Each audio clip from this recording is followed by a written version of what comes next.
Today's edition of the Rockin' Review is brought to you by MyClickNation.com, helping you get your fair share.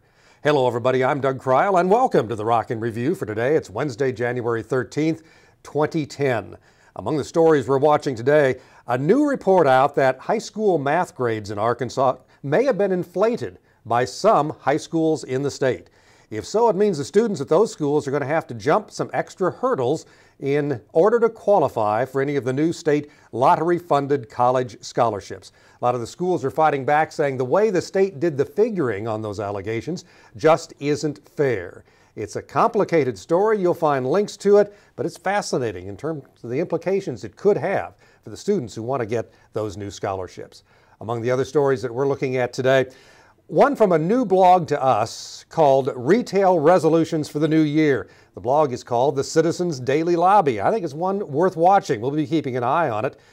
Among the things in this blog post today are some ideas to help you start the new year off right, to help all of us start the new year off right in terms of where we buy and what we buy. Of course, one of the big focuses is we're better off buying locally if we can and buying good organic foods if we can as well. All of it with big implications for here in the central part of the state because of the fact there is a big push with the farmers markets that are soon to open and a number of retail outlets that focus on locally grown foods.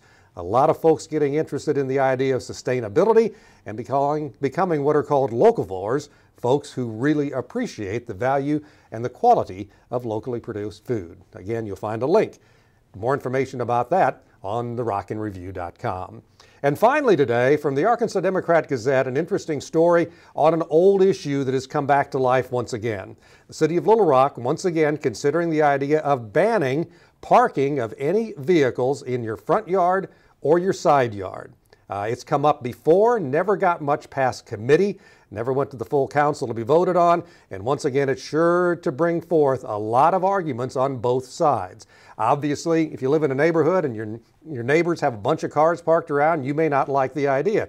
However, if you've got 2 or 3 kids and they each have a car, you may really have no choice other than to let 1 or 2 of them park next to the driveway. I know I've had that happen to me. It creates a bit of a problem. It's not the prettiest thing in the world, but sometimes when all the kids are home at the same time, it might be an issue.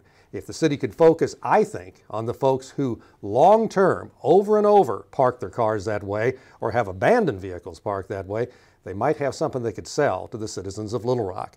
We'd like your comments on any of these stories at therockinreview.com. That's it for today. We'll talk again tomorrow. Remember, The Rockin' Review brought to you by MyClickNation.com,